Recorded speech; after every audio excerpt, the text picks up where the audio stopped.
Hello everyone, this is forecaster Jack Sillin here to talk about the severe weather setup forecast for tomorrow, which is Monday, April 30th, 2018. If you are looking for information about the overall severe weather pattern, I have a separate video on that. You can find that blog.weather.us or on our YouTube page. And if you're curious about the forecast for severe thunderstorm activity this evening, Sunday the 29th, I have a separate video on that as well. So the overall pattern, just a quick overview. Again, I have a video with more detailed information on this. We have this upper level low. It's moving to the south and east, and over the next several days, we're going to be watching for severe weather out in front of that system. So to take a little bit closer of a look at the setup for tomorrow, we're going to use some of our tools that we have at weathermodels.com. So this is you can get access to all of these by subscribing. It is less than $10 a month, so there's some pretty amazing tools that we have to visualize the weather data here at weathermodels.com, and so I'm going to show you kind of an example of how to use some of these tools in real time, and I'll also use some of the tools that we have available for free at weather.us. So in any case, on Monday we are going to have a setup that looks kind of like this.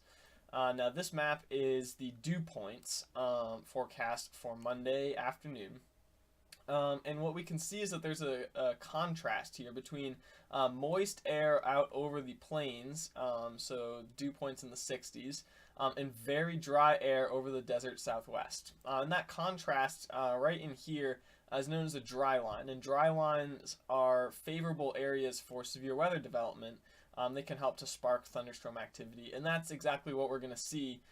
Given that the background environment is generally favorable, there's some general rising motion out ahead of that upper level low.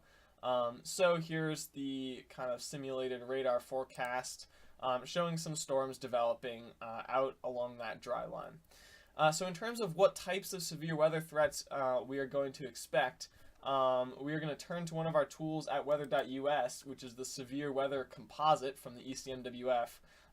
To investigate the dynamics behind the setup a little bit more closely. So the shading here is thunderstorm fuel in the form of convective available potential energy. So basically the higher these numbers are, the more fuel there is for thunderstorms. There is going to be enough instability for thunderstorms to develop kind of along that dry line feature here. If I want to zoom in, I'm just going to click the map. So to take a little bit of a closer look here in the central plains. So we have this instability out ahead of the dry line, and we also have on this map wind vectors for 10 meters, that's the black, 850 millibars, which is about 5,000 feet in the atmosphere, that is the red. Green is 500 millibars, about 25,000 feet, and then the blue is 300 millibars, which is even higher than that. So what we're looking for here is both how strong the winds are and in which direction they are blowing from. Now notice at the surface, winds are generally out of the south. So that means that there isn't too much rotation in the atmosphere. So tornadoes are not going to be the biggest threat here with the storms on Monday.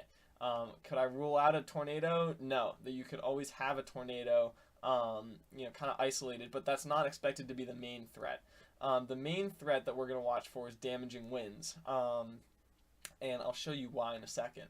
But we're also looking for the direction of the upper level winds. So if you kind of take these vectors and add them together, if you will, kind of find a middle ground, those wind vectors are kind of pointing from south-southwest to north-northeast. And that's a similar orientation to the dry line. If you remember, the dry line is oriented from south-southwest kind of to north-northeast. So when you get winds that blow parallel to the boundary, you're going to look for a line of storms to develop. And if you remember, that's exactly what we saw here. So we have those winds aloft blowing parallel to the dry line, so you get a line of storms to form instead of discrete cells that kind of exist on their own. So because of that, the main threat is going to be damaging winds. There's kind of another component that goes into that damaging wind threat, and we will see that right here.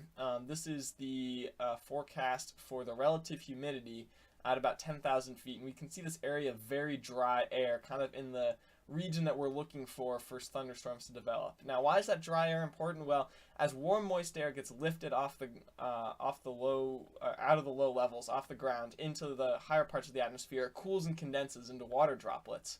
And as those water droplets begin to fall back down to Earth, they're going to encounter this dry air, and they're going to evaporate. So the liquid water droplets are going to turn into the gaseous form of water, which is water vapor. So anytime you get a change in phase from a liquid to a gas, those molecules are gaining energy.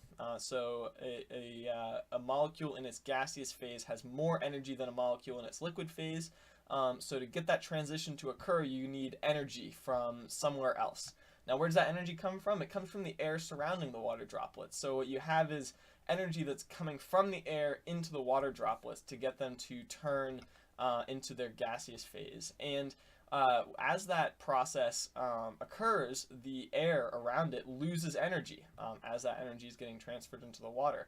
And as the air loses energy, it cools down because temperature is simply a measure of how much thermal energy there is in anything.